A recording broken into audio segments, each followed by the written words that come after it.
Xin chào tất cả các bạn, chào mừng các bạn đã quay trở lại với kênh của mình. Và nếu như đây là lần đầu tiên các bạn đến với kênh của mình thì xin chào, mình là Merlin.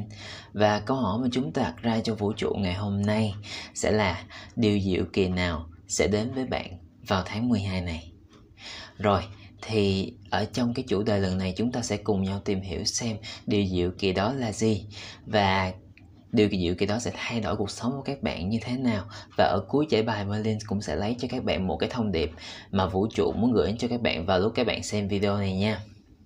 Rồi thì cái mục đích mà Merlin chọn 3 cái viên đá này thì ba cái màu sắc này, màu xanh, màu đỏ và màu vàng á, gợi đến cho Merlin cái màu sắc của Giáng sinh.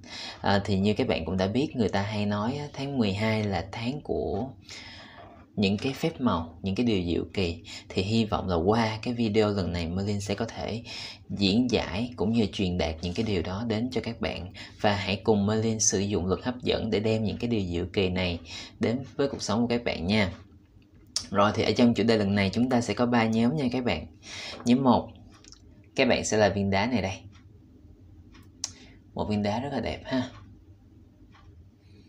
Ok. Rồi. Nhóm 2, các bạn sẽ là viên đá này đây.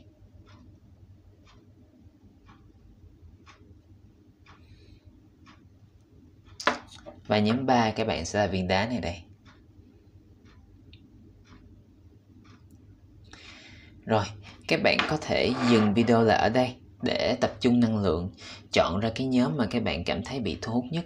Sau đó các bạn hãy bấm xuống phần miêu tả dưới video của Merlin hoặc là mốc thời gian trực tiếp trên video để có thể đến ngay cái nhóm mà các bạn đã chọn nhé. Rồi xin hẹn gặp lại các bạn ở giải bài của các bạn nha. Xin chào các bạn, nhóm 1 nha. Nếu như các bạn chọn viên đá này thì đây sẽ giải bài của các bạn nhé. Ok. Câu hỏi mà chúng ta đặt ra cho vũ trụ ngày hôm nay sẽ là điều diệu kỳ nào sẽ đến với bạn vào tháng 12 này. Rồi, thì để bắt đầu giải bài lần này, Merlin sẽ lấy một lá bài từ bộ bài này nha.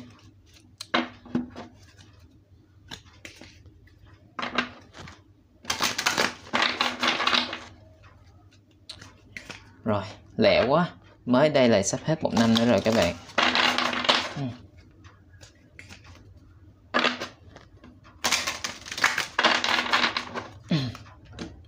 Ok, vũ trụ ơi, điều diệu kỳ nào sẽ đến với các bạn nhóm 1 vào tháng 12 này đây vũ trụ?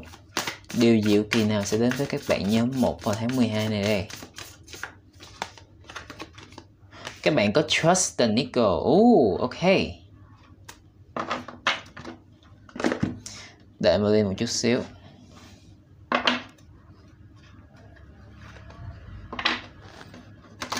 Bởi vì nhiều bạn rất là thích xem Merlin xào bài trực tiếp trên video, cho nên là Merlin vẫn sẽ tiếp tục làm như vậy nha. Nhưng mà Merlin sẽ cố gắng làm nhanh nhất có thể cho các bạn. Một cái nữa nào.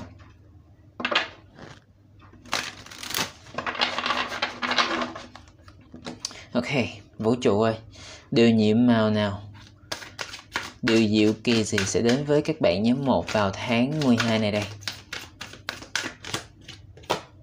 Các bạn có Trust. Trust.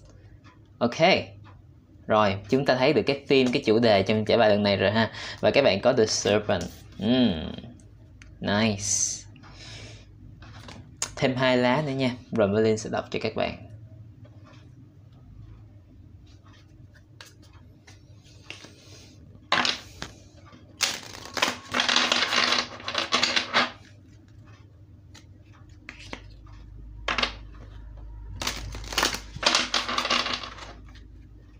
Một cái nữa nào.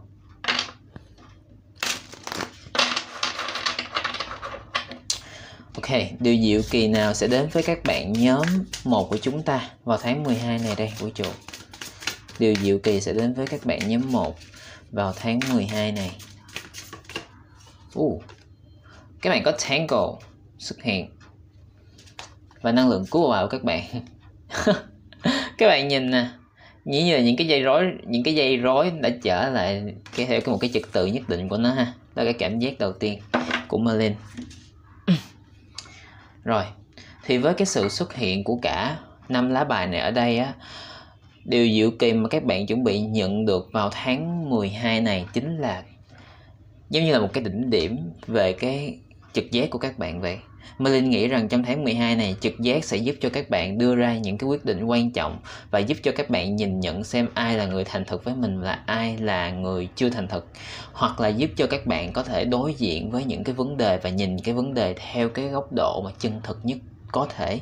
Tại vì đôi khi trong cuộc sống có thể là khi mà có những cái vấn đề diễn ra xung quanh và đôi khi chúng ta bị, một số bạn sẽ, tất nhiên là tất cả mọi người đều sẽ có lúc cố gắng trốn tránh những cái vấn đề của mình, đúng không? Thì trong tháng 12 này, cái điều diệu kỳ mà các bạn nhận được sẽ là cái khả năng đối mặt với những cái vấn đề đó, cũng như là để chữa lành những cái vết thương mà các bạn đã hoặc là đang trải qua trong suốt cái năm này, hoặc là trong một khoảng thời gian từ trước đó đến bây giờ.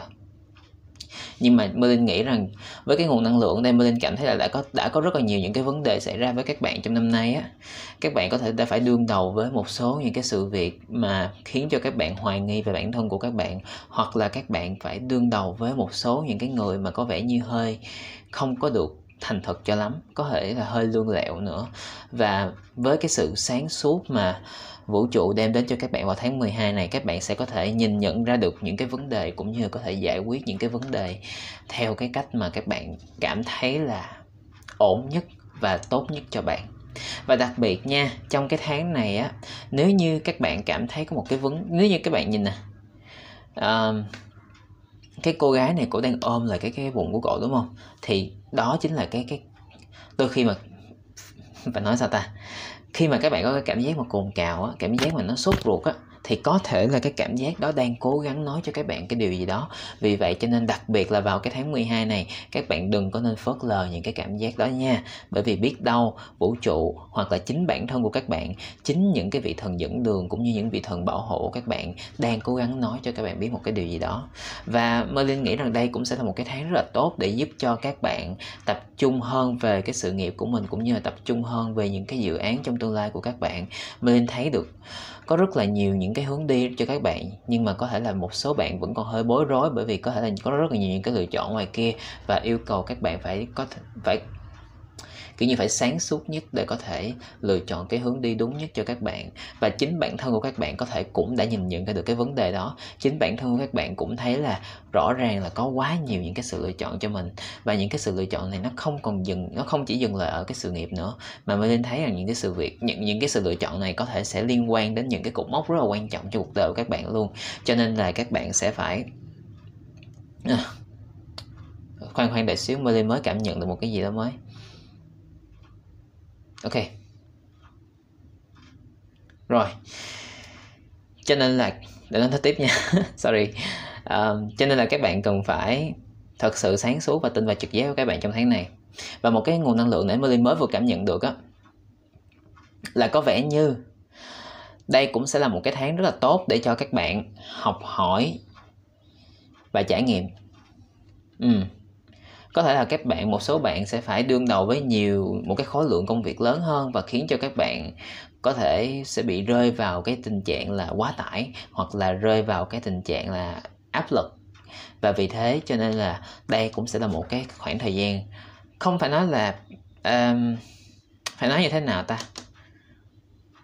một cái khoảng thời gian để tôi luyện bản thân cũng như để thử thách chính mình.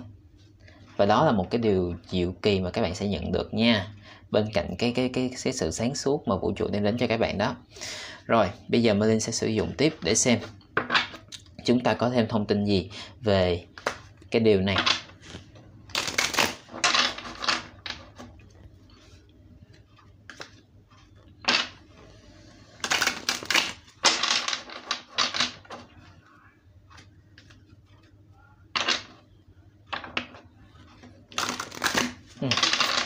Bộ bài này mấy cái cạnh nó mòn hết trơn rồi, chắc tại Merlin xào nhiều quá. Ok, vũ trụ, điều diệu kỳ nào mà các bạn nhóm 1 của chúng ta sẽ nhận được vào tháng 12 này đây? Có một cái lá bài nó cứng ngắc luôn, nó không chịu nhúc nhích nè. Và các bạn có Ace of Swords xuất hiện. Ra ngoài màn hình rồi. Dưới đây đi, để dưới đây ha. Điều diệu kỳ nào sẽ đến với các bạn nhóm 1 vào tháng 10? Sao? Why? Ok. Để lấy 2 lá cho các bạn nữa nha. Ồ. Trời, đủ 2 lá luôn các bạn.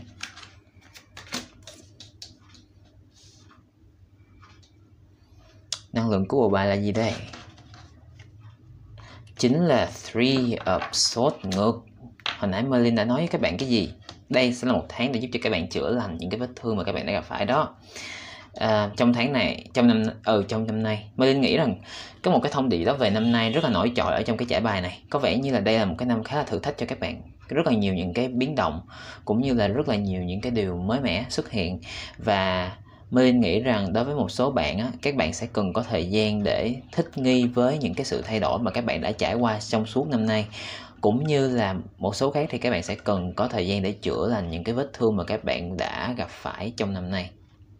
Merlin thấy bên cạnh những cái sự biến động á, thì cũng bên cạnh những sự biến động và những cái điều mới mẻ đã đến với các bạn trong năm nay á, thì Merlin cũng thấy được rất là nhiều những cái sự tổn thương cũng như là những cái thử thách.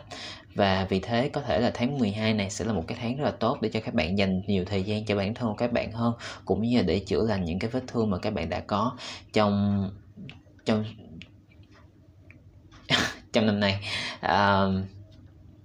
Một cái điều nữa nha, Merlin nghĩ rằng trong cái tháng này cũng sẽ là một cái tháng rất là tốt để giúp cho các bạn mở rộng những cái mối quan hệ của mình. Thì tất nhiên các bạn không nhất thiết phải làm điều này ngay, mà chỉ cần khi mà các bạn cảm thấy sẵn sàng, khi các bạn cảm thấy là bản thân mình đã ok, đúng không, tâm trạng cảm xúc của các bạn ổn định hết rồi á, thì khi đó các bạn có thể bắt đầu mở rộng mối quan hệ. Bởi vì với hai cái nguồn năng lượng ở bên đây, bên cạnh và cả hai cái nguồn năng lượng này nữa, Merlin thấy rằng các bạn sẽ có rất là nhiều những cái cơ hội để phát triển. Và những cái cơ hội phát triển này không chỉ là về công việc mà còn cả về cái khía cạnh xã hội nữa. Vì vậy cho nên nếu như các bạn có cơ hội để đi ngoại giao, đi đến những cái buổi gặp mặt nào đó, đúng không, thì các bạn cũng nên cho những cái điều đó một cái cơ hội. Phải diễn tả như thế nào ta? Giống như giả sử như có một ai đó hẹn bạn ra uống cà phê, đúng không, thì các bạn cũng có thể cân nhắc cái điều đó. Thay vì các bạn từ chối thẳng thừng thì các bạn có thể cân nhắc xem các bạn có thực sự muốn làm cái việc đó không. Nếu như các bạn không muốn thì các bạn từ chối. Còn nếu mà thực sự các bạn cũng cảm thấy là có hứng thú với cái việc đó thì các bạn hoàn toàn có thể chấp nhận ha. Bởi vì các bạn không cần phải nghiêm túc quá về bất cứ một cái vấn đề gì đâu, miễn là các bạn sống vui vẻ hạnh phúc là được. Và một cái điều nữa, Merlin nghĩ rằng trong cái tháng này sẽ có một cái niềm vui nho nhỏ về tài chính sẽ đến với các bạn. Và cái niềm vui nho nhỏ về tài chính này có thể là một cái công việc mới, hoặc là một cái ý tưởng để thực hiện một cái việc gì đó mới. Ok, công việc mới thì chắc không, nhưng mà một cái ý tưởng về một cái hướng đi mới, hoặc là các bạn sẽ có được một cái giống như là một cái lộc á, một cái lộc nhỏ trong tháng này ha. Ok. Rồi, bây giờ Merlin sẽ tiếp tục với cái... Đâu rồi? Với cái túi thông điệp của Merlin. Rồi, để xem có điều gì mà vũ trụ muốn các bạn lưu ý trong tháng này không nhé. Vũ trụ ơi, có điều gì mà vũ trụ muốn gửi đến cho các bạn nhóm 1 vào tháng này không vũ trụ? Vào tháng 12 không vũ trụ? Có điều gì mà vũ trụ muốn gửi đến cho các bạn vào tháng 12 này không?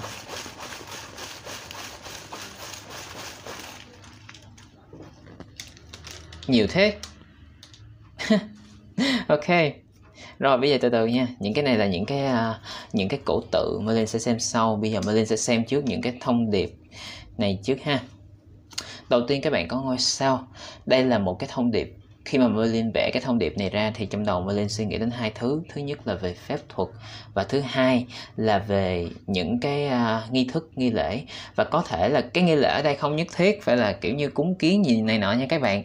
Mà nghi lễ ở đây có thể là một cái việc mà các bạn làm hàng ngày, một cái việc mà các bạn làm đi làm lại hàng ngày. Ví dụ như là các bạn có thể cầu nguyện trước khi đi ngủ mỗi buổi tối về một cái ước mơ của các bạn, để vũ trụ có thể tiếp nhận và đem cái điều đến cho các bạn.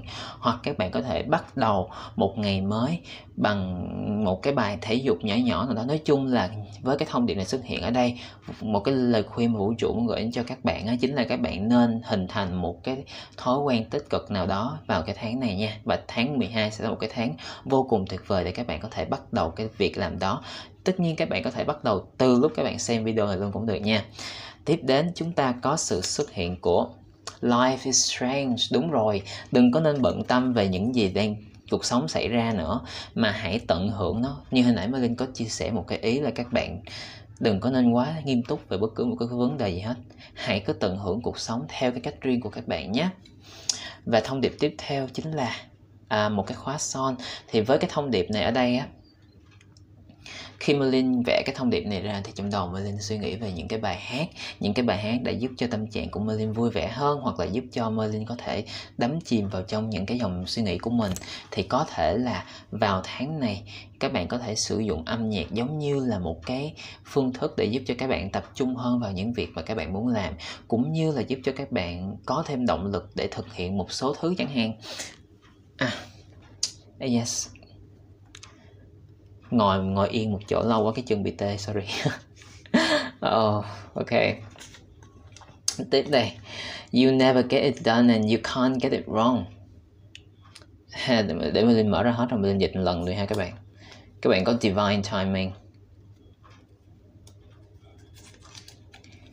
các bạn có contrast sharpened desires, và các bạn có every second counts. Wow, trong đây có rất là nhiều những cái thông điệp về luật hấp dẫn nha các bạn. Và như Merlin cũng đã đề cập ở đầu video này á, là các bạn có thể sử dụng những cái luật hấp dẫn để thu hút những cái điều tốt đẹp trong cái trải bài này đến với các bạn vào tháng sau nha. Và với những cái thông điệp này xuất hiện cùng với nhau một lúc như thế này á, Merlin nghĩ rằng đây sẽ là một cái tháng để giúp cho các bạn thật sự nhìn nhận cái vấn đề cũng như nhìn nhận cái cuộc sống của các bạn ở một cái góc độ tích cực hơn. Và hãy tin rằng vũ trụ đang cố gắng tập hợp những cái điều mà các bạn muốn và đem đến cho các bạn nha. Những cái điều mà các bạn muốn đang trên đường đến với các bạn. Và nếu như các bạn đã biết là những cái điều đang đến thì các bạn đừng có nên bận tâm đến nó nữa, đúng không? Trước sau gì nó cũng sẽ đến với các bạn thôi. Thì việc duy nhất các bạn cần làm vào lúc này chính là thư giãn một chút xíu, tận hưởng một chút xíu, và hiểu được rằng những cái vấn đề mà các bạn gặp phải, những cái thử thách mà các bạn gặp phải chính là những cái thước đo, cũng như là những cái cách để giúp cho các bạn tập trung hơn vào cái mục tiêu của các bạn, cũng như là vào cái mục đích sống của các bạn. Và every second counts ở đây cho Merlin thấy được rằng đối với khi mà chúng ta tập trung vào những cái nguồn năng lượng tốt, đúng không, thì dù cái sự tập trung đó nó chỉ kéo dài trong vài giây thôi, nhưng mà nó cũng sẽ có một cái sự ảnh hưởng rất là lớn. Vì vậy cho nên các bạn hãy nên tự tạo cho mình những cái thói quen tích cực vào tháng này nha, là một cái thông điệp rất là nổi trội luôn. Rồi tiếp đến các bạn có cổ tự cho wow, sao toàn cổ tự wow.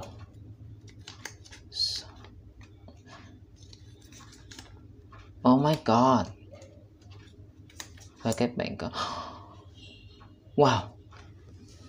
Ok, những cái cổ tự này xuất hiện ở đây, Merlin nghĩ rằng nếu như các bạn chưa xem cái video trước đó của Merlin, các bạn có thể quay lại nha. Và bởi vì Merlin thấy là chắc chắn là trong cái nhóm mà các bạn chọn ở bên kia á, ở bên cái video trước mới vừa quay của Merlin về những vị thần hộ mệnh cũng như là những cái linh hồn dẫn đường, sẽ xuất hiện những cổ tự này chắc chắn với các bạn luôn trong cái tụ mà các bạn chọn á.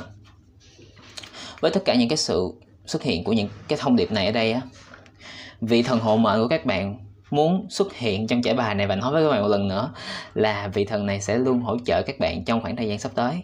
Vì vậy cho nên nếu như trong một giây phút nào đó các bạn cảm thấy bị yếu lòng, các bạn cảm thấy trực giác của các bạn không đúng, hoặc là các bạn cảm thấy là các bạn kiểu cần có một nơi nương tựa, thì các bạn hãy cầu nguyện nha, bởi vì vị thần này sẽ xuất hiện và giúp đỡ cho các bạn đó.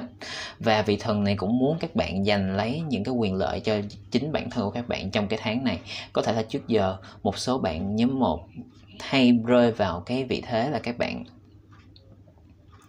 kiểu như suy nghĩ cho người khác quá nhiều, hoặc là các bạn tự nhận cái phần thiệt về mình. Và vị thần này muốn nói với các bạn rằng không được làm như vậy nữa, bởi vì hạnh phúc của các bạn, niềm vui các bạn cũng rất là quan trọng.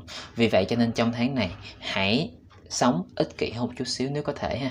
Và mọi người hay nghĩ xấu về cái chữ ích kỷ quá. Sự ích kỷ đây có nghĩa là miễn các bạn không làm hại ai hết, đúng không? Các bạn không có làm ảnh hưởng đến ai hết, các bạn tập trung cho bản thân mình, các bạn làm giàu hơn cho bản thân mình, làm đẹp bản thân mình ra, thì đó cũng là một cái điều mà mình nghĩ rằng một rất là tích cực. Cho nên là các bạn hãy dành thêm sự yêu thương cũng như là thời gian và tiền bạc nếu cần thiết cho bản thân của các bạn nhiều hơn trong tháng 12 này nhé. Các bạn có thể mua thêm những cái trang phục mới hoặc là mua thêm những cái món đồ mà các bạn thích để đem đến cho các bạn cái cảm giác thoải mái vui vẻ cũng được, không sao hết. Hãy tận hưởng bản thân một chút xíu trong cái tháng này nha. Rồi, bây giờ lấy thêm một thông điệp cho các bạn đi. Nhóm này nguồn năng lượng dễ thương quá, nên sẽ lấy cho các bạn thêm một thông điệp từ trong bộ bài này nhé. Nhớ nha, bạn nào chưa xem lại cái video trước đó đi. Merlin nghĩ rằng đẩy qua đây đi ha, nó bài thấy ghê quá.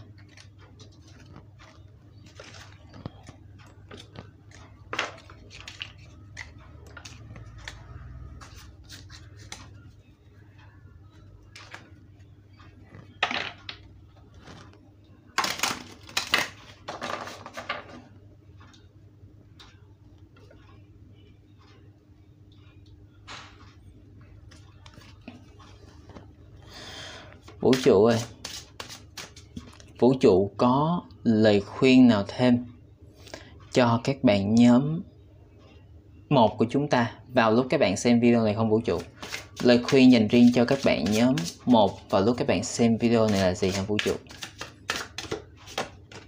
Các bạn có truth, các bạn có trust, và bây giờ các bạn có truth, sự thật đã xuất hiện. You already know the truth.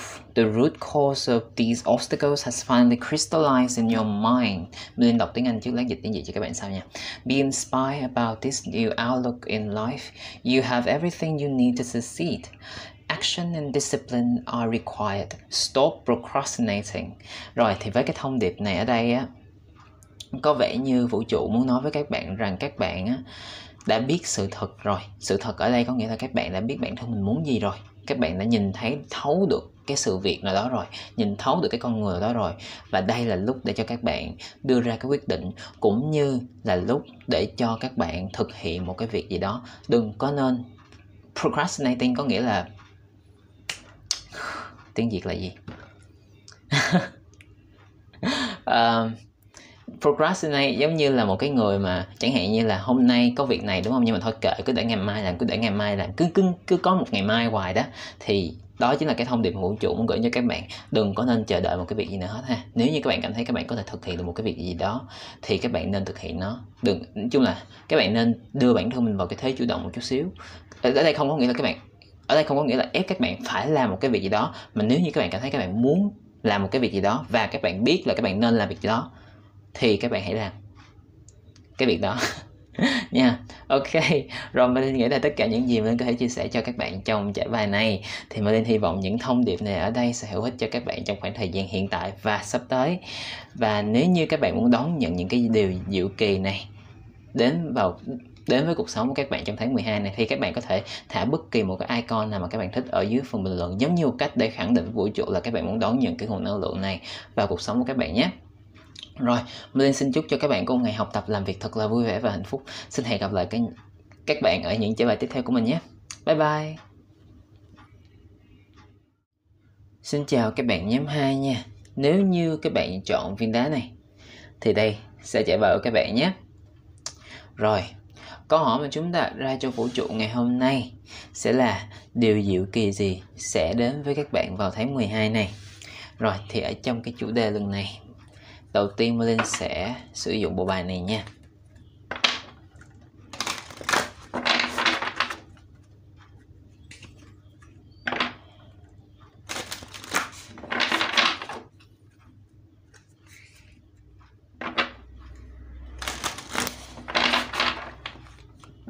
Ok, vũ trụ ơi, điều diệu kỳ gì sẽ đến với các bạn nhóm 2 vào tháng 12 này đây? Điều diệu kỳ gì sẽ đến với các bạn nhóm 2 vào tháng 12 này? Các bạn có sự xuất hiện của No. Hồi nãy lúc cắt bài Merlin cũng đã thấy cái lá bài này rồi. Wait, postpone, pause, say no. Wow.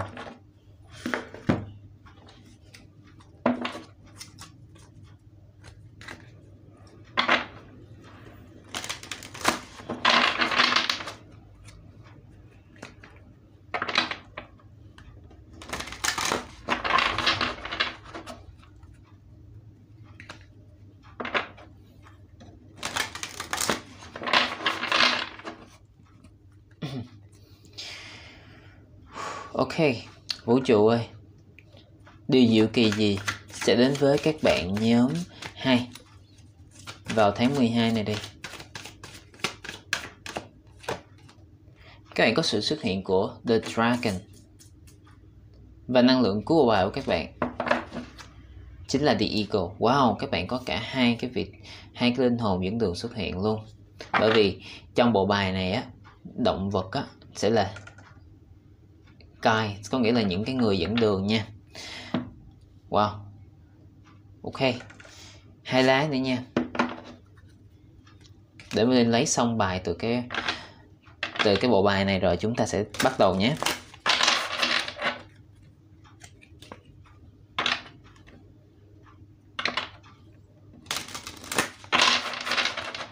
Trời, rất là thích cắt cái bộ bài này luôn, nó cắt rất là đã.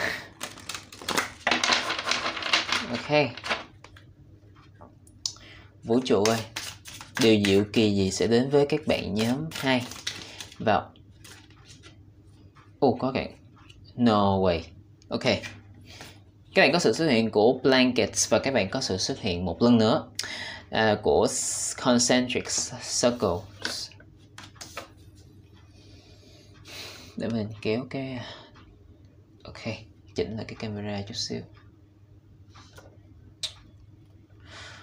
Với sự xuất hiện của những cái lá bài này nha, mình nghĩ rằng một điều diệu kỳ mà các bạn chuẩn bị nhận được vào tháng 12 này chính là cái niềm tin vào bản thân mình, cũng như là các bạn bắt đầu lấy lại được cái sức mạnh của chính bản thân bạn. Với sự xuất hiện của cả The Eagle và cả The Dragon ở đây, đây là hai cái linh hồn dẫn đường cực kỳ mạnh trong bộ bài này. Đây là hai vị sứ giả rất là mạnh. Các bạn nghĩ đi, các bạn có cả sự hỗ trợ của cả một con của đại bàng và rồng, thì chứng tỏ là trong cái tháng 12 này á, mình cảm thấy được rằng các bạn sẽ đạt được đến một cái vị thế rất là cao khi mà xét đến cái khía cạnh bản thân. Có thể là nói chung là chúng ta sẽ có một cái điều gì đó về cái tôi ở đây, nhưng mà mình sẽ đề cập sau nha. Nhưng mà đầu tiên á, có thể là vào cái tháng này các bạn sẽ có nhiều niềm tin ở bản thân mình hơn, cũng như là các bạn dần dần lấy lại được cái sự kiểm soát cho cuộc sống của các bạn. Và với sự xuất hiện của No ở đây á, đây là một cái nguồn năng lượng dứt khoát, thẳng thừng. Các bạn sẵn sàng chấp nhận loại bỏ những cái nguồn năng lượng, những cái người, những cái sự vật, sự việc không còn đem lại hạnh phúc cho các bạn, không có đem lại niềm vui cho các bạn trong cái tháng này nữa. Và mình cảm thấy rằng một số bạn của nhóm 2 sẽ bắt đầu học được cái cách từ chối những cái điều mà các bạn không thích. Chẳng hạn như một người đó làm cái việc gì đó các bạn không thích, đúng không? Các bạn sẽ có thể kiểu như là chủ động tránh xa những cái người đó ra, chứ các bạn không còn phải chịu đựng nữa, là một cái nguồn năng lượng mình cảm nhận được. Và vì thế cho nên mình có đề cập một cái ý là có thể là các bạn sẽ có thể rời bỏ một số những cái sự vật, sự việc, hoặc có thể là những người nào đó nha, trong cái tháng này, để lấy lại được cái sự kiểm soát cho bản thân mình, để lấy lại cái sức mạnh mà các bạn có. Các bạn là những người nắm giữ vận mệnh trong tay của các bạn. Các bạn nhìn thấy không? Các bạn là những người nắm giữ vận mệnh trong tay của mình. Và vì thế cho nên trong cái tháng này á, như là bản thân á, cái giá trị bản thân, đúng rồi, cái đó cái từ mà Merlin tìm kiếm, giá trị bản thân chứ không phải cái tôi nha. Giá trị bản thân sẽ rất là nổi bật ở trong cái trải bài này, sẽ rất là nổi bật ở trong cái tháng 12 này. Các bạn bắt đầu có được thêm những cái niềm tin mới, và các bạn bắt đầu có những cái nhận thức mới về cuộc sống khi cái lá bài The Eagle xuất hiện. Bởi vì The Eagle còn nói về cả spirit và integrity nữa, cho nên các bạn sẽ bắt đầu cảm nhận được những cái sự giúp đỡ từ bề trên, cũng như là từ những cái linh hồn dẫn đường của các bạn. Và từ đó giúp cho các bạn đưa ra những cái quyết định, có thể là không phải là dễ dàng, nhưng mà có thể là những cái quyết định này sẽ đem lại lợi ích tốt nhất cho các bạn. Đôi khi á, cái việc mà chúng ta mở lời từ chối không phải là bởi vì chúng ta không tôn trọng một người nào đó, hoặc không có tôn trọng một cái sự vật, sự việc nào đó, mà đơn giản là bởi vì chúng ta đủ yêu thương bản thân mình và muốn dành những cái điều tốt đẹp cho bản thân mình thôi. Và với sự xuất hiện của cả Concentric Circle và Blankets ở đây á, thì đây có thể là một tháng để giúp cho các bạn kiểu như là các bạn bắt đầu dành nhiều thời gian cho bản thân của các bạn hơn khi The Blanket xuất hiện ở đây. Bởi vì The Blanket đem đến cho Millie một cảm giác rất là gần gũi, rất là ấm cúng, kiểu như là cái không gian trong gia đình á. Có thể là trong cái tháng này á, các bạn sẽ có nhiều cơ hội để dành thời gian với người thân trong gia đình của các bạn hơn, hoặc đơn giản hơn các bạn sẽ muốn dành thời gian ở một mình nhiều hơn, ở trong cái không gian riêng của các bạn để tận hưởng cuộc sống này một chút xíu theo cái cách rất là riêng của các bạn nha. Mình cảm thấy được có thể là tầm khoảng 20-30% các bạn ở đây là những người hướng nội 100% luôn, cho nên là các bạn sẽ cần có thời gian để kiểu như là một khoảng thời gian tạm lánh khỏi những cái vấn đề xảy ra xung quanh mình, một khoảng thời gian tạm lánh khỏi những cái mối quan hệ mà các bạn đang có chẳng hạn. Những cái mối quan hệ đây không nhất thiết là về tình cảm nha, có thể là về bạn bè, về đồng nghiệp nữa. Các bạn có thể là không có socialize nhiều trong cái tháng này, các bạn sẽ không có đi gặp gỡ nhiều người trong cái tháng này. Tuy nhiên các bạn sẽ tìm được một thứ, chính là tìm lại được chính mình đó. Bởi vì Marlin cảm thấy là có thể là dòng đời đưa đẩy khiến cho một số bạn của nhóm 2 dần dần mất đi cái sự tỉnh táo.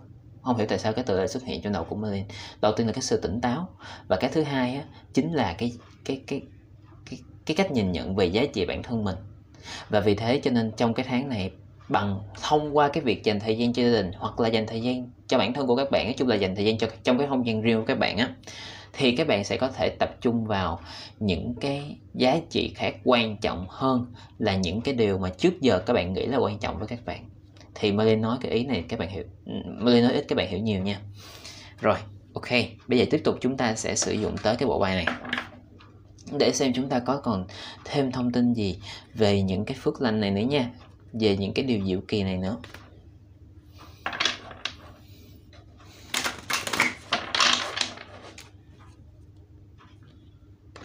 Sorry.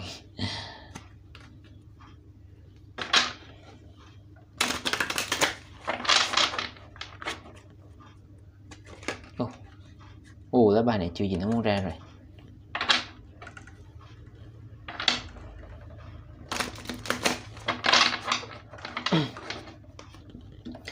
Vũ trụ ơi, có thêm thông tin gì về những điều diệu kỳ sẽ đến với các bạn nhóm 2 trong tháng 12 này đây vũ trụ? Những điều diệu kỳ sẽ đến với các bạn nhóm 2 trong tháng 12 này là gì? Hồi nãy Marlin nói với các bạn sao? Có thể là trong tháng này các bạn sẽ dành nhiều thời gian cho bản thân của các bạn hơn nha. Tiếp, có thêm thông tin gì về điều diệu kỳ mà các bạn nhóm 2 sẽ nhận được trong tháng này hả vũ trụ?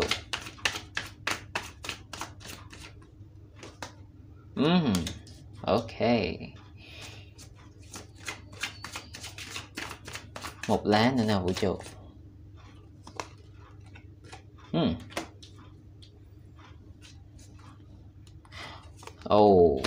Wow.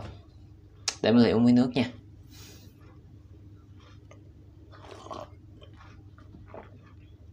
Ok.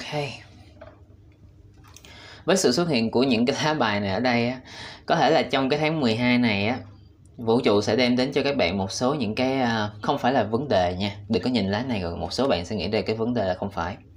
Mà vũ trụ sẽ đem đến cho các bạn những cái dấu hiệu để giúp cho các bạn né khỏi cũng như tránh khỏi những cái thị phi không cần thiết trong cuộc sống, cũng như là trong môi trường làm việc chẳng hạn, đặc biệt là vào cái tháng này nha.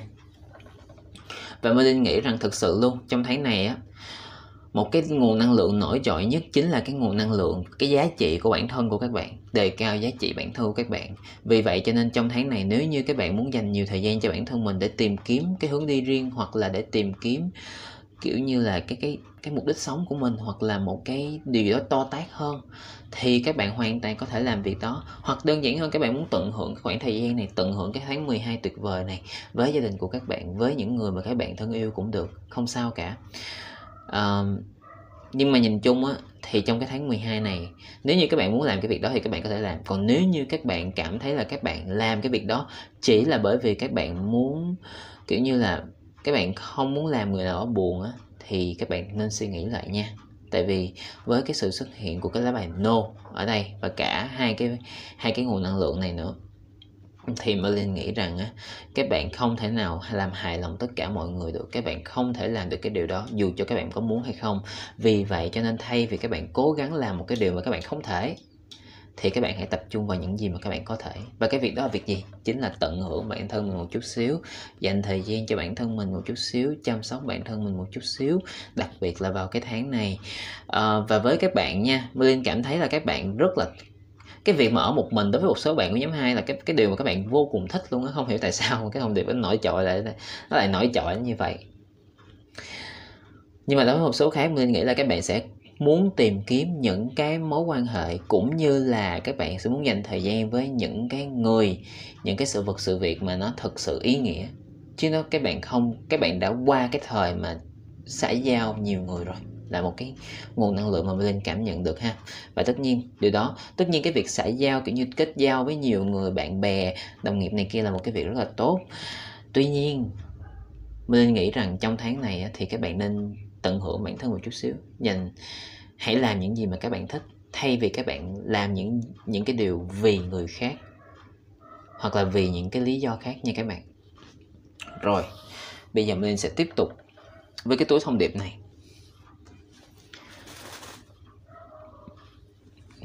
Vũ trụ ơi, có thêm thông tin gì, có lời khuyên gì vũ trụ muốn gửi cho các bạn vào tháng 12 này không vũ trụ? Có thêm thông tin hoặc lời khuyên nào vũ trụ muốn gửi cho các bạn nhóm 2 của chúng ta vào tháng 12 này?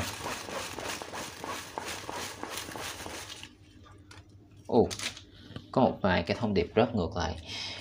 1, 2, 3, 4, 5, 6, 7. Các bạn có đến 7 cái cổ tự xuất hiện luôn. Bây giờ chúng ta sẽ đến với những cái thông điệp nhỏ trước nha. Thôi mở hết đi rồi rồi xem một lần luôn. Các bạn có Divine Timing. Tại sao các bạn có Croissant. Để xem. Các bạn có Living La Dolce Vita. Sorry nha, tại hai cái thông điệp này mình cảm thấy là trong trải bài này á có rất là nhiều những nguồn năng lượng lặp lại từ cái trải bài trước. Nhưng mà trước khi mà vào trải bài thì Merlin cũng đã có lọc năng lượng lại hết rồi mà ta.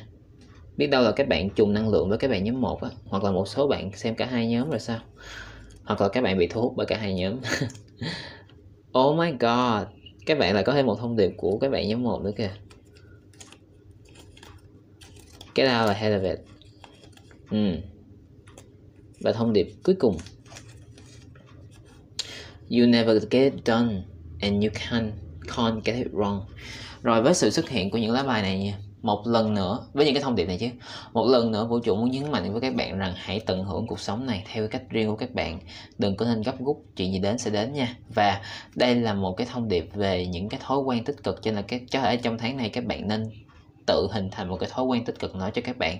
Có thể là các bạn nên thay đổi cái thể loại nhạc mà các bạn lắng nghe chẳng hạn. Có thể trước giờ các bạn hay tự đắm chìm vào những cái bài hát buồn, những cái giai điệu mà có cái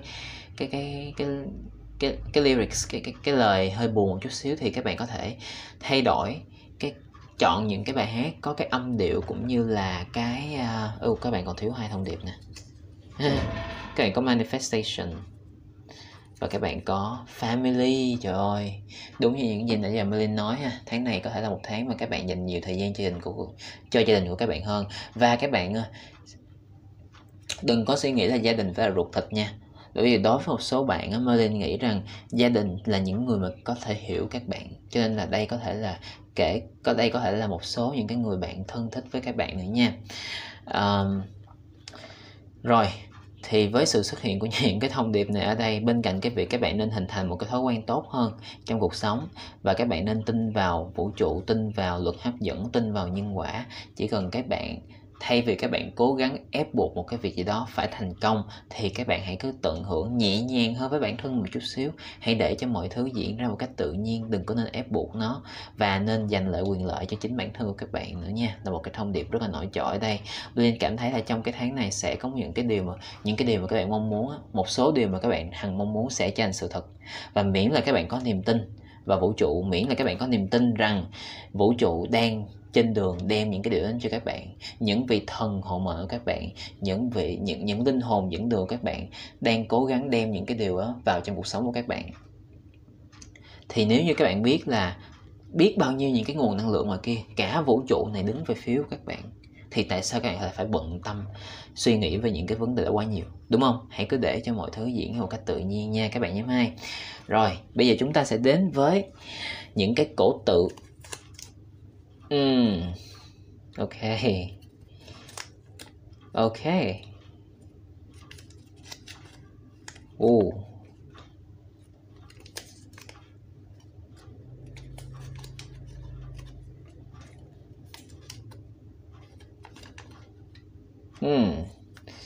Rồi. Wow, các bạn nhóm 2 của chúng ta ơi, Minh vừa mới cảm nhận được một cái nguồn năng lượng rất là lạ. Không phải lạ nữa, mà là một cái nguồn năng lượng rất là khác biệt. Minh nghĩ rằng các bạn có một số bạn của nhóm 2 của chúng ta có thể là các bạn là những người đa sầu đa cảm nha, với sự xuất hiện của những cái cổ tự này ở đây. Và có một cái gì đó về sự chuyển đổi. Minh cảm thấy là trong tháng 12 này á, có thể là các bạn sẽ chấm dứt một số những cái vòng lặp nhất định, những cái vòng lặp khó khăn trong cuộc sống của các bạn để bắt đầu những cái vòng lặp mới, tốt đẹp hơn, vui vẻ hơn. Đây sẽ là một tháng để giúp cho các bạn nhìn nhận lại vấn đề, cũng như là xem lại cảm xúc của các bạn một chút xíu với cổ tự mặt trăng xuất hiện ở đây nha. Và những cái cổ tự này á, còn đem đến cho mình một cái cảm giác là có thể là những cái vấn đề mà các bạn đã gặp trước đó chính là kiểu như là những cái thành quả, những cái cố gắng mà các bạn đã bỏ ra trước đó. Thì tháng 12 này có thể là một tháng để cho các bạn đạt lại những cái kết quả, cũng như là những cái ước mơ, những cái điều mà các bạn mong chờ trước giờ. Và có thể một cái điều nữa nha, một cái thông điệp mà Linh nhận được á, có thể những cái điều sẽ đến với các bạn á, những cái điều mà các bạn mong chờ sẽ đến với các bạn theo một cái cách mà các bạn không ngờ trước được, là cái thứ nhất. Và cái thứ hai á, là có thể những cái điều đó sẽ không có như các bạn tưởng tượng đâu. Cho nên thay vì các bạn tưởng tượng, cố gắng hình dung sẽ nó như thế nào, thì các bạn hãy cứ tận hưởng cuộc sống đi. Bởi vì vũ trụ biết các bạn cần gì, những linh hồn bảo vệ của các bạn, những vị thần hộ mệnh, cũng như là những linh hồn bảo vệ và những linh hồn dẫn đường biết các bạn cần gì và muốn gì, và họ sẽ đem những cái điều đến cho các bạn nha. Và một cái điều nữa mình cảm thấy là trong tháng này á, có thể là may mắn của các bạn cũng sẽ, các bạn sẽ có một cái may mắn nhỏ trong tháng này nha. Và may mắn này có thể là về bất cứ một khía cạnh nào luôn. Cho nên nếu như có thể thì các bạn nên kiểu như là, nói chung là Linh sẽ không khuyên các bạn nên thử những cái trò may rủi nha, không bao giờ làm những cái việc đó nha các bạn. Nhưng mà Linh cảm thấy với cái thông điệp X ở đây á, thì sẽ có một cái may mắn đến với các bạn trong tháng này, một cái điều may mắn nhỏ và sẽ có thể làm cho các bạn cảm thấy rất là vui vẻ, đặc biệt là vào khoảng thời gian cuối năm nha. Rồi bây giờ Linh sẽ lấy cho các bạn thêm một cái thông điệp nữa. Và cái thông điệp này sẽ là thông điệp mà vũ trụ muốn gửi cho các bạn vào lúc các bạn xem video này nhé. Đây là một cái thông điệp tức thời luôn. Để mình Linh dọn những cái thông điệp này qua đây trước. Và nếu như các bạn đã xem đến đây và các bạn muốn đón nhận cái nguồn năng lượng này vào cuộc sống của các bạn ấy nha, thì các bạn có thể like và các bạn có thể thả bất cứ một cái icon nào các bạn thích ở dưới phần bình luận, như một cách để nói với vũ trụ là các bạn muốn đón nhận cái nguồn năng lượng này vào cuộc sống của các bạn nha. Rồi, bây giờ mình sẽ lấy cái thông điệp mà vũ trụ muốn gửi cho các bạn vào lúc các bạn xem video này nhé.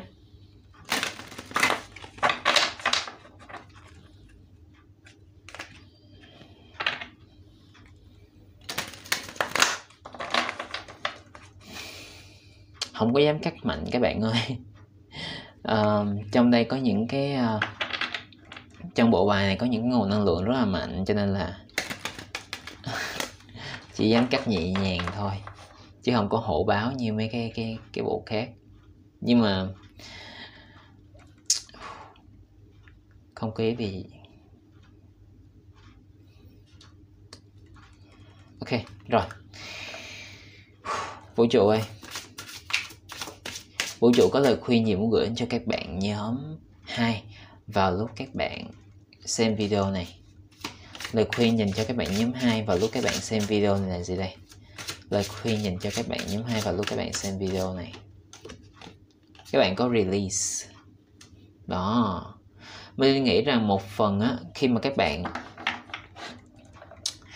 dành thời gian cho bản thân của các bạn á, các bạn học cách từ chối á, thì đó cũng chính là lúc để cho các bạn giải tỏa những cái áp lực cũng như là những cái cảm xúc, một số những cái cảm xúc kìm nén mà các bạn đã có, mà hoặc là các bạn đã và đang tích lũy xuyên suốt cái năm nay. Mình nghĩ rằng tháng 12 này sẽ là một lúc để cho các bạn giải tỏa hết những cái áp lực đó, giải tỏa hết những cái nỗi lo âu đó, cũng như là các bạn có thể cắt đứt những cái mối quan hệ cũng như là những cái sự ảnh hưởng tiêu cực từ những người xung quanh. Vì vậy cái thông điệp no này lại càng nhấn mạnh một lần nữa là có thể là vào cái tháng 12 này các bạn sẽ có đủ dũng khí để làm cái việc này nha. Đây có thể là cái việc chấm dứt một số những cái sự việc, những cái mối quan hệ mà không có đem lại hạnh phúc cho các bạn, hoặc là các bạn sẽ biết cách giữ khoảng cách hơn với những cái người đó hoặc là những cái sự việc đó.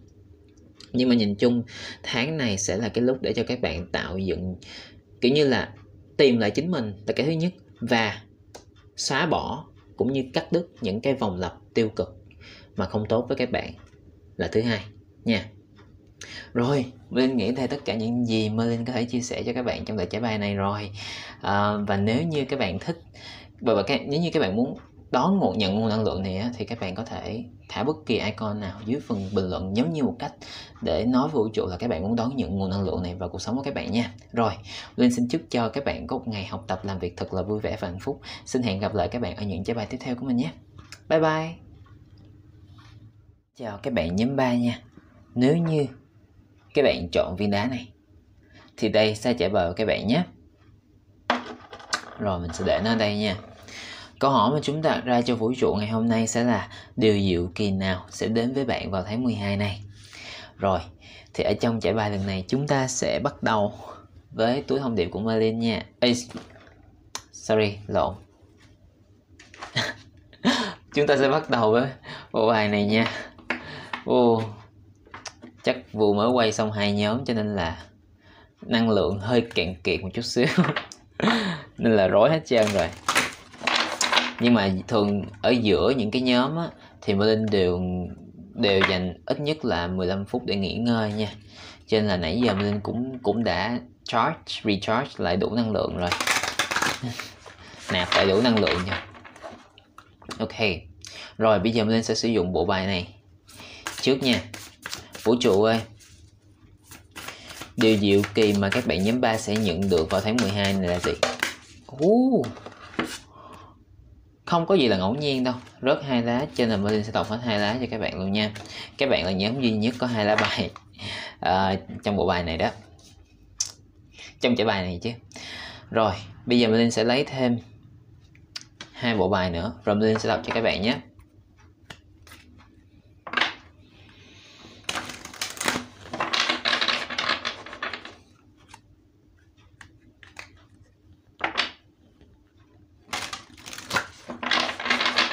Một cái nữa nha các bạn, một lần cắt nữa.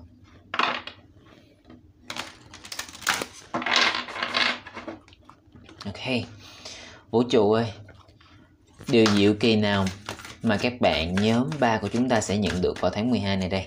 Điều diệu kỳ nào mà các bạn nhóm 3 sẽ nhận được? Các bạn có The Wasp, Anger, Retaliation and Jealousy. Đừng lo, dù năng lượng này xuất hiện nhưng mà nó không phải là tiêu cực đâu các bạn. Và năng lượng của bà của các bạn chính là The Queen. Để viên đá qua đây nha.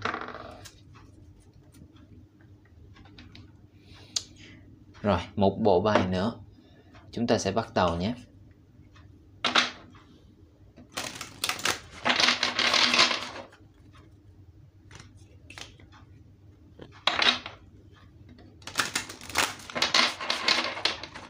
Một cái nữa nào.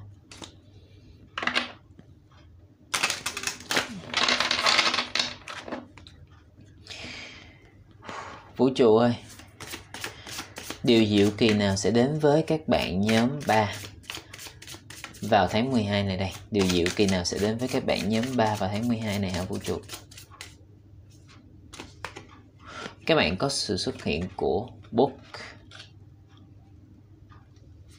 Và các bạn có sự xuất hiện của Nest. Trở về với tổ ấm gia đình nè. Các bạn có nè, con ong và cả cái tổ nữa. Rồi, với sự xuất hiện của những lá bài này ở đây nha, các bạn hãy nhìn nè, các bạn có Awakening và Trust Your Path xuất hiện ở đầu. Mình nghĩ rằng á, trong cái tháng 12 này, một cái điều diệu kỳ mà các bạn nhận được chính là một cái sự thăng cấp. Thăng cấp ở đây là thăng cấp về mặt năng lượng nha các bạn. Có thể là trước đó hoặc là có thể là năm nay đã là một cái năm mà khiến cho các bạn phải đánh đổi rất là nhiều thứ, hoặc là đã khiến cho các bạn rất là đau đầu chẳng hạn. Nhưng mà Merlin thấy rằng trong hai cái nguồn năng lượng này, các bạn dần dần lấy lại được cái sự kiểm soát là cái thứ nhất. Và các bạn cũng, thông điệp này hơi giống với các bạn nhóm trước nha, nhưng mà ở các bạn á thì Merlin thấy được một cái sự nâng cấp hoàn toàn luôn, giống như là các bạn là một con người mới hoàn toàn sau cái năm nay luôn á. Và tháng 12 này sẽ là cái dấu mốc, sẽ là cái cột mốc đánh dấu cái sự thay đổi đó, đánh dấu cái sự trưởng thành đó của các bạn. Merlin thấy là các bạn bắt đầu có được cái hướng đi riêng của bản thân mình. Và với sự xuất hiện của Trust Your Path ở đây á, thì Merlin nghĩ rằng vũ trụ muốn nói với các bạn rằng chỉ cần các bạn có niềm tin vào bản thân của các bạn thì các bạn sẽ đến được cái nơi mà các bạn muốn đến, các bạn sẽ đạt được cái điều mà các bạn muốn đạt được. Và khi nó xuất hiện cùng với cả Awakening ở đây á, Merlin thấy được là các bạn giống như là một sự chuyển hóa vậy, giống như là giống như là một cái con nhộng mà biến thành con bướm vậy đó. Đó, cái sự chuyển hóa của các bạn rất là đẹp ha. Một số bạn á, Merlin thấy được cái sự chuyển hóa này không chỉ diễn ra ở mặt năng lượng mà còn diễn ra ở mặt thể chất của các bạn nữa. Có thể là trong cái năm 2021 này á, các bạn đã trải qua những cái sự thay đổi, có thể là tích cực hoặc là tiêu cực, về cái mặt thể chất của các bạn, về cái mặt sức khỏe của các bạn. Nhưng mà đến cái tháng 12 này á, các bạn giống như một con người mới, các bạn sẽ được lột xác và các bạn sẽ có được cái sức khỏe, cũng như là các bạn sẽ có được những cái nhận thức mới và những cái góc nhìn mới về cuộc sống. Và một cái điều nữa rất là nổi bật luôn, chính là cái việc mà các bạn bắt đầu tin vào vũ trụ hơn.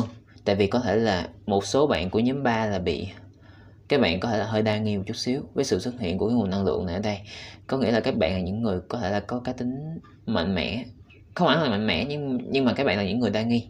Và cái sự đa nghi rất là tốt nha các bạn, không có gì hết. Nhưng mà dần dần có vẻ như các bạn bắt đầu có niềm tin vào cuộc sống này hơn. Tại vì trước giờ mà cái sự đa nghi đó có thể đã khiến cho các bạn nhìn cuộc sống này theo cái lăng kính màu xám chẳng hạn, nó hơi tiêu cực một chút xíu. Nhưng mà trong tháng 12 này các bạn sẽ dần nhận ra được, hóa ra trước giờ những cái việc xảy ra trong cuộc sống của các bạn đều có lý do hết. Và những cái điều đó đang giúp cho các bạn định hướng rõ hơn, cái hướng kiểu như định hình rõ hơn cái hướng đi cũng như là cái dự định sắp tới của các bạn đó. Merlin thấy được đối với một số bạn nhóm 3 nha, có thể là tháng 12 này á sẽ là một cái dấu mốc trong cuộc đời của các bạn, quyết định xem các bạn là một người như thế nào, quyết định xem tương lai của các bạn ra sao, là một cái nguồn năng lượng rất mạnh. Nhưng mà đối với một số bạn khác, có thể cái cột mốc này nó sẽ thiên về cái phương diện tinh thần nhiều một chút xíu, giống như là nó sẽ đánh dấu rằng các bạn sẽ không phải gặp phải một số những cái vấn đề này nữa, bởi vì các bạn đã vượt qua nó rồi, các bạn đang ở một cái tầng năng lượng mới rồi, và những cái nguồn năng lượng mới, những cái sự việc mới sẽ đến với các bạn.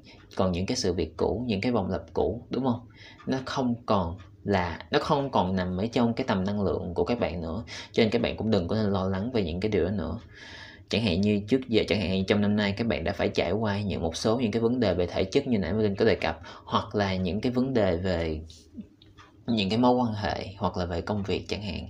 Thì Merlin thấy rằng trong tháng 12 này, khi các bạn đã được nâng tầm cái nguồn năng lượng của các bạn lên thì các bạn sẽ không còn phải gặp lại những cái vấn đề cũ nữa, giống như là một sự chấm dứt của một cái chương cũ để mở đầu cho một cái chương mới trong cuộc sống của các bạn vậy. Và với sự xuất hiện của cả The Queen và cả The Wasp ở đây á, thì có thể cái điều diệu kỳ mà các bạn nhận được sẽ chính là những cái mối quan hệ chân thành hơn. Và các bạn sẽ cần phải nên né tránh một số những cái điều đàm tiếu cũng như là những cái drama trong tháng này nha. Bởi vì có thể là những cái drama này á, một số bạn của nhóm 3 rất là dễ bị ảnh hưởng bởi những người xung quanh khi cái thông điệp này xuất hiện ở đây. Và vũ trụ muốn các bạn nên nhẹ nhàng với bản thân của các bạn hơn. Khi hai cái lá bài này xuất hiện đối chiếu với nhau, vũ trụ muốn các bạn nhẹ nhàng hơn một chút xíu, yêu thương bản thân một chút xíu, và hãy xử lý khéo léo cái vấn đề hơn một chút xíu nha. Đôi khi có những cái vấn đề nếu như các bạn xử lý khéo léo, hoặc là nếu như các bạn dĩ hòa vi quý á, thì biết đâu các bạn có thể chuyển thù thành bạn, cũng như là chuyển hóa những cái điều tiêu cực thành những điều tích cực nha. Và Merlin nghĩ đó cũng là điều mà các bạn muốn, đúng không? Tất nhiên đó không phải là một cái việc dễ dàng để làm đâu. Cái việc đó sẽ cần rất là nhiều những cái sự can đảm, dũng khí, cũng như là cần rất là nhiều cái niềm tin cho bản thân của các bạn nữa.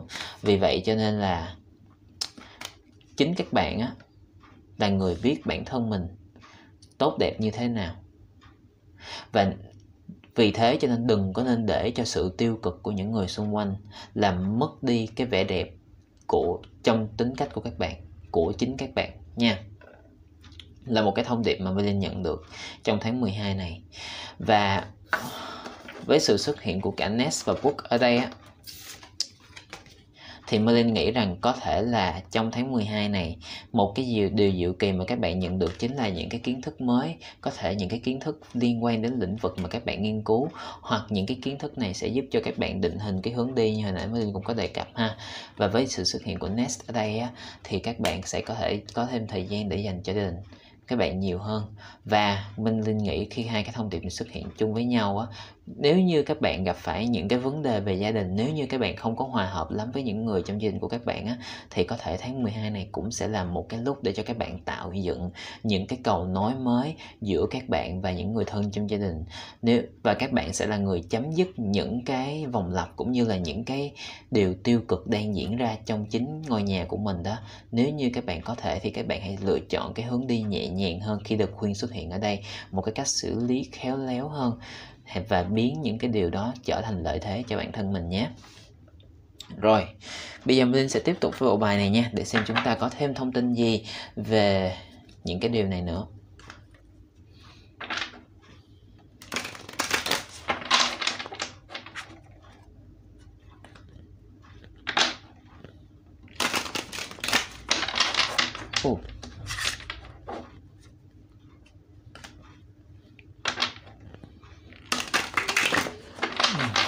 Ok,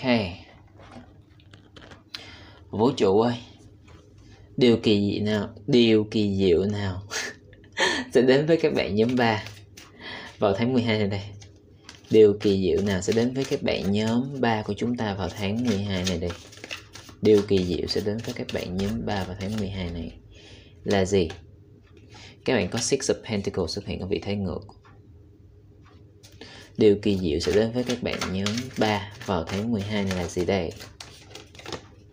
Các bạn có The Moon xuất hiện, và cái dấu hiệu về mặt trăng cũng đã xuất hiện một lần ở trên này nữa rồi nè.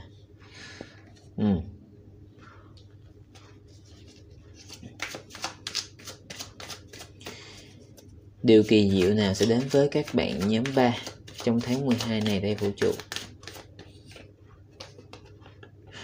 Các bạn lại có sự xuất hiện của The High Priestess, một lá bài thiên về trực giác ha.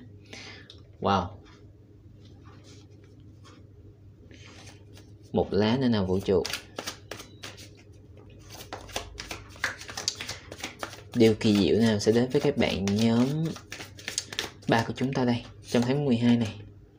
Các bạn có Knight of Pentacles, và năng lượng của bảo các bạn chính là Two of Wands. Ok, interesting. Để mình uống miếng nước nha. Ok, thì với sự xuất hiện của những cái thông điệp này ở đây á, một cái điều mà vũ trụ muốn bổ sung thêm á, chính là vào cái tháng này á, các bạn nên tin vào trực giác của các bạn một chút xíu, và đề phòng cảm xúc của các bạn nha. Tại vì có thể là khi các bạn đương đầu với những cái drama cũng như là những cái bất đồng về quan điểm đối với những người thân trong gia đình hoặc là ngoài xã hội á, thì những cái điều đó ít nhiều cũng sẽ khiến cho các bạn hơi khó để kiểm soát cảm xúc của các bạn một chút xíu. Và vũ trụ muốn nói với các bạn rằng nếu như bạn tức giận á, có nghĩa là bạn đang thua đó nha. Tại sao thông điệp lại xuất hiện như vậy? Kỳ cục quá. Vũ trụ cái thông điệp này xuất hiện hơi kỳ. Ý vũ trụ muốn nói là nếu như các bạn tức giận á, có nghĩa là các bạn đã thua trận rồi, có nghĩa là chưa đánh trận mà đã thua rồi đó. Vì vậy cho nên hãy ra trận mang tâm thế của một vị nữ hoàng, dù cho các bạn thuộc giới tính nào hay thuộc xu hướng tính dục nào nha.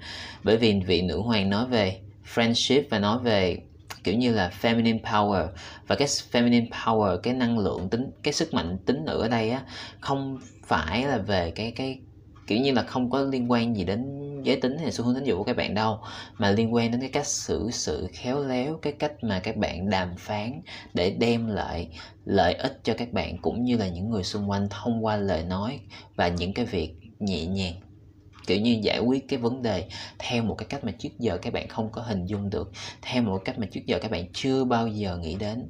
Hãy thực hiện cái cách đó, mặc dù có thể nó không phải là dễ dàng đâu, đặc biệt đối với những người mà có thể là trước giờ các bạn đã quen với một cái vòng lặp nào đó, hoặc là các bạn đã quen với cái cách xử sự nào đó. Chẳng hạn như trước giờ khi một người nào đó nói một cái câu gì đó thì các bạn sẽ phải bật lại bằng một cái câu nào đó, đúng không? Các bạn sẽ phản ứng lại ngay. Và vũ trụ muốn các bạn biết rằng á, các bạn sẽ là người thực hiện cái sự thay đổi này. Các bạn sẽ cần phải có thời gian để thích nghi với những cái điều mới, cũng như để đem cái nguồn năng lượng nữ tính, đem cái nguồn năng lượng tính nữ này, phải nói sao ta, cũng như là mở lòng để đón nhận cái nguồn năng lượng tính nữ này vào trong cuộc sống của các bạn á. Bởi vì nếu như cái trước giờ các bạn là những người, hồi nãy Linh có lập là một cái ý hồi lúc đầu là các bạn có một cái cá tính mạnh, đúng không? Nhưng mà sau đó Linh đã đổi thành là các bạn đa nghi.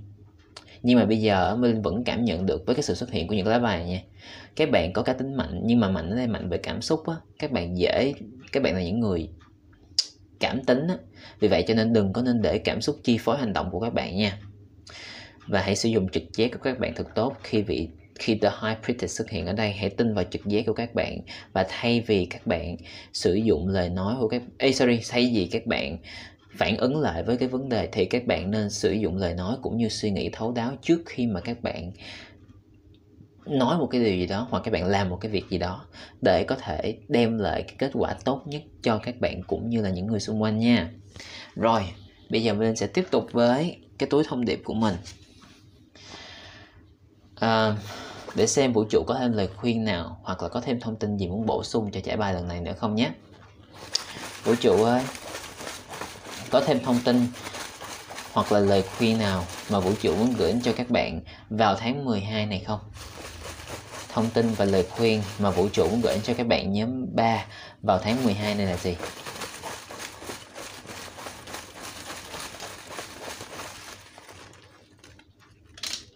Ok.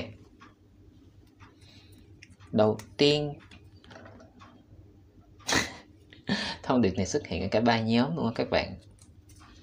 Tiếp đến các bạn có Every Second Counts.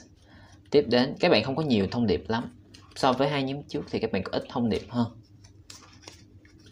Các bạn có Life is Strange.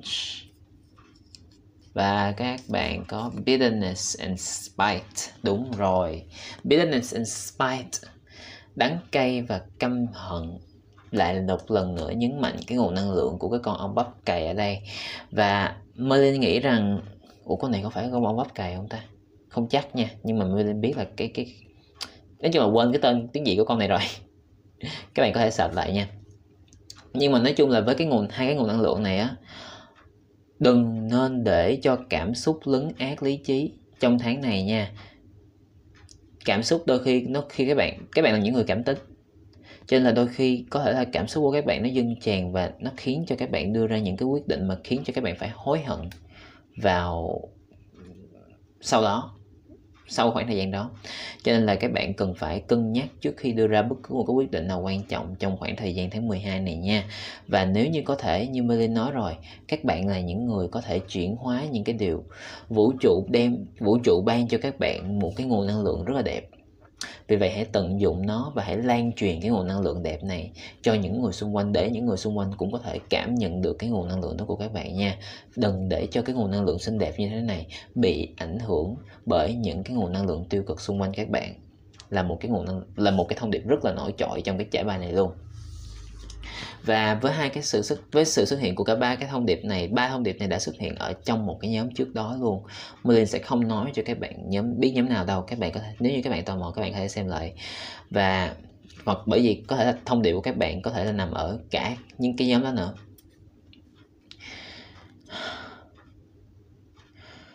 Và với cái sự xuất hiện của cái ngôi sao này đây, thì đây là thông điệp này lặp lại 3 lần nha. Các bạn có thể là các bạn cần phải tạo dựng cho các bạn một cái thói quen tích cực nào đó trong tháng 12 này. Nhưng đối với riêng các bạn nhóm 3 nha, Merlin nghĩ rằng có thể là các bạn cần phải chuyển hóa cái nguồn năng lượng của các bạn theo một cái mặt tích cực hơn. Bởi vì trước giờ có thể là các bạn là những người hay phản ứng lại với cái vấn đề, và nếu như các bạn biết là nếu như khi các bạn phản ứng lại cái vấn đề như vậy, khi các bạn phản ứng lại cái sự tiêu cực bằng tiêu cực thì các bạn chỉ tạo ra thêm nhiều sự tiêu cực thôi. Vì vậy hãy đem cái sự tích cực của các bạn lan tỏa ra xung quanh nha. Hãy truyền cho người khác cái nguồn năng lượng tích cực mà các bạn có. Thì khi đó mọi sự việc đều sẽ phải diễn ra theo cái cách mà các bạn muốn thôi. Theo cái cách mà các bạn muốn thôi nha. Every second counts ở đây đem đến cho mình một cái cảm giác là có thể là trong cái tháng 12 này các bạn nên tận dụng thời gian của các bạn một chút xíu. Ví dụ như là các bạn có thể học thêm một cái việc gì đó. Với cái sự xuất hiện của The Book ở đây, các bạn có thể nghiên cứu thêm về cái lĩnh vực mà các bạn ưa thích, hoặc các bạn có thể dành thêm thời gian cho bản thân để tập luyện một môn thể thao đó chẳng hạn. Nhưng mà hãy trân trọng giá trị của thời gian hơn nha trong tháng này. Và sự xuất hiện của Life is Strength ở đây thì đừng có nên quá bận tâm về những cái vấn đề xảy ra xung quanh các bạn. Bởi vì đôi khi chính chúng ta là cái cục 500, và chúng ta sẽ hút những cái gì mà nó không phải, dùng chữ 500 cũng không đúng. Nói chung là chúng ta giống như là một cái cột hút tín hiệu vậy, một cái cột hút năng lượng, và chúng ta sẽ hút những nguồn năng lượng tương đương với mình. Vì vậy nếu như các bạn đã ở một cái nguồn năng lượng xinh đẹp như thế này rồi, thì đừng để cho những cái nguồn năng lượng tiêu cực kéo các bạn xuống bằng với chúng nha. Là một cái thông điệp nữa lặp lại. Bởi vì những cái thông điệp quan trọng phải lặp lại 3-4 lần, và vũ trụ đã lặp lại những cái thông điệp này trong giải bài này. Bây giờ chúng ta sẽ đi đến cái phần cổ tự nha. Các bạn có sự xuất hiện của Burr nè, của Lâm, của Sun, cổ tự về mặt trời, và các bạn có cổ tự về thiên đàng ở đây. Thì vũ trụ muốn nói với các bạn rằng expect powerful changes. Hãy chuẩn bị cho những cái sự thay đổi lớn. Bởi vì biết đâu khi các bạn thay đổi cách nhìn nhận cuộc sống, cũng như thay đổi cách mà các bạn tiếp cận với vấn đề thì mọi thứ sẽ bắt đầu thay đổi theo một cái chiều hướng vô cùng tích cực luôn. Và các bạn hãy tin rằng các bạn cần phải biết một điều là cuộc sống của các bạn là thiên đường hay địa ngục phụ thuộc rất là nhiều vào bản thân của các bạn nha. Hãy nhìn vào cái mặt tích cực hơn của cuộc sống, thì những cái điều tích cực bắt buộc phải đến với các bạn nhé. Ok, bây giờ mình sẽ lấy cho các bạn thêm một thông điệp nữa. Sorry tại vì quay video hơi tối Bây giờ là 12 giờ rồi các bạn, 12 giờ đêm rồi các bạn. Bữa giờ mình lên bận quá, không có kịp thời gian để quay video, cho nên phải quay để thứ ba là ngày mai quay đăng cho các bạn. Ok, thông điệp này sẽ là thông điệp mà vũ trụ muốn gửi đến cho các bạn vào lúc các bạn xem video này nha. Cho nên nếu như các bạn đã xem đến đây và các bạn cảm thấy cái nguồn năng lượng này hợp với các bạn, và các bạn muốn đón nhận nguồn năng lượng này vào cuộc sống của mình, thì các bạn có thể like video và thả bất cứ một cái icon nào mà các bạn thích ở dưới phần bình luận, giống như là một cách để khẳng định với vũ trụ là các bạn đã sẵn sàng để đón nhận cái nguồn năng lượng này vào cuộc sống của các bạn nhé.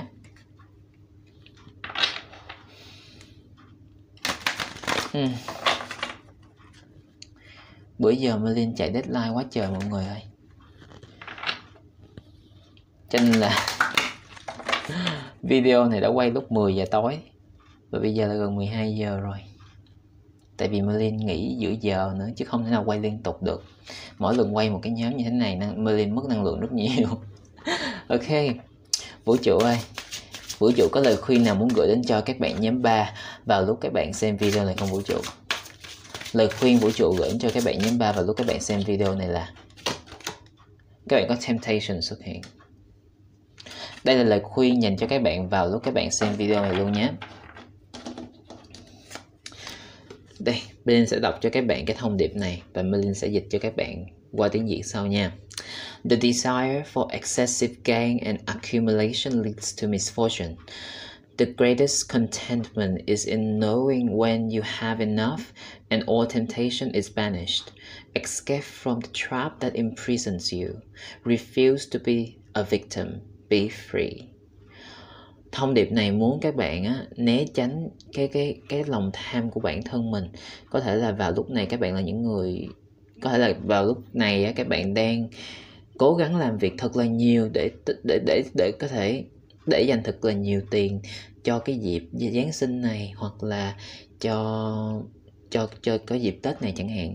Thì vũ trụ muốn các bạn biết rằng cái việc đó không phải là xấu, nhưng mà các bạn cũng nên kiểu như là điều chỉnh lại điều tiết một chút xíu, không có nên quá chú tâm vào công việc, cũng như không có nên quá tập trung quá nhiều vào cái khía cạnh vật chất mà các bạn cũng cần nên để ý đến cái khía cạnh tinh thần một chút xíu, và đừng có nên để cho bản thân mình trở thành nô lệ của đồng tiền nha. Bởi vì có thể là các bạn là những người rất giỏi, nhưng mà các bạn cũng sẽ cần có thời gian để chăm sóc bản thân của mình, cũng như cần có thời gian để tạo những cái mối quan hệ cũng như là xã giao nhiều hơn. Có rất là nhiều điều ngoài kia quan trọng hơn. Vật chất là rất là quan trọng, nhưng mà cái phương diện tinh thần cũng quan trọng không kém nha.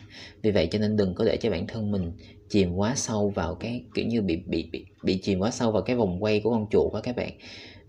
Bên người ta hay nói là cái rat race, có nghĩa là cái vòng chạy của những con chuột là nó cứ chạy liên tục, và các bạn đừng có nên bị kẹt vào trong cái vòng chạy đó nha. Hãy chăm sóc bản thân mình tốt hơn, cũng như là hãy biết khi nào là đủ thì các bạn sẽ đủ. Giống như là nếu như các bạn nghĩ là các bạn thiếu thì các bạn sẽ không bao giờ đủ. Nhưng nếu như các bạn biết điểm dừng mình ở đâu, các bạn biết bạn đủ, các bạn cảm thấy là các bạn đủ thì các bạn sẽ đủ. Không biết nói như thế này có đủ, có dễ hiểu hay không nữa. Giống như là chúng ta hài lòng với những gì chúng ta đang có, thì khi đó chúng ta sẽ là người hạnh phúc nhất vũ trụ này. Ok. Rồi, Minh nghĩ đây tất cả những gì Minh có thể chia sẻ cho các bạn trong trải bài này. Thì Minh hy vọng những thông điệp này sẽ hữu ích cho các bạn trong khoảng thời gian hiện tại và sắp tới. Và một lần nữa, nếu như các bạn muốn đón nhận những nguồn năng lượng này vào trong cuộc sống của các bạn có thể thả bất cứ cái icon nào dưới bình luận, như một cách để khẳng định vũ trụ là các bạn đã sẵn sàng để đón nhận những cái thông điệp này rồi nha. Rồi, Minh xin chúc cho các bạn có một ngày học tập làm việc thật là vui vẻ và hạnh phúc. Xin hẹn gặp lại các bạn ở những trải bài tiếp theo của mình nhé. Bye bye.